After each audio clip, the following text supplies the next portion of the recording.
Thank you for tuning in to QA Bytes. In the last episode of the Continuous Performance Testing in DevOps series, we discussed how we can incorporate performance factors and requirements into our user stories. In episode 3, we'll be talking about where within the delivery cycle we can learn about performance with a focus on the commit and integration stages. A good way to start thinking about continuous performance testing is to look at our pipelines and consider what we can learn about performance at each stage. Let's look at a relatively straightforward pipeline to help with the conversation. Of course, we can learn about performance in the performance and load stage. That's where we're likely going to execute something that looks more like a traditional system-level performance test. We can certainly execute performance at the integration stage. This will be focused on individual components or smaller groups of components. Tests that can execute quickly and have few dependencies or have their dependencies mocked. We'll also discuss how we can learn about performance in production, and not just traditional production monitoring, but using other techniques as well. And finally, we might be able to learn something about performance when code is committed, depending on what we're doing. The key is to evolve to a state of regularly evaluating performance so it becomes easier to track performance regressions to the commit where they were introduced. The old traditional way of performance testing, much less frequently, leaves way too many possible culprits that require investigation.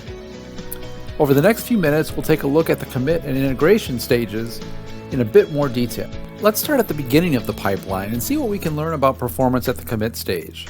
I'm talking about unit performance testing, and yes, there are some organizations that are practicing this. There are even tools and libraries that are purpose-built for unit performance testing.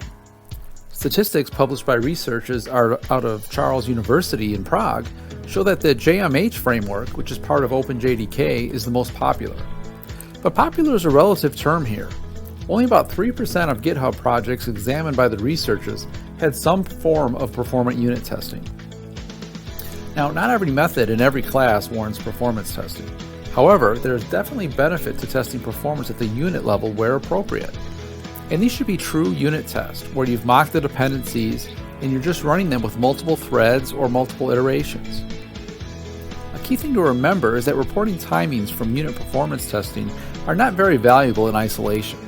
Remember, we're not in a production-like environment. It's more valuable to look at trends across builds to identify specific commits that introduce performance regressions. Moving down the pipeline, we can definitely learn about performance at the integration stage. These are performance tests focused on individual components. And these should be your most critical components, at least at first, especially if you're just getting started. You can always scale once you've gained some experience and worked out the kinks. We're still early in our pipeline and we want fast feedback.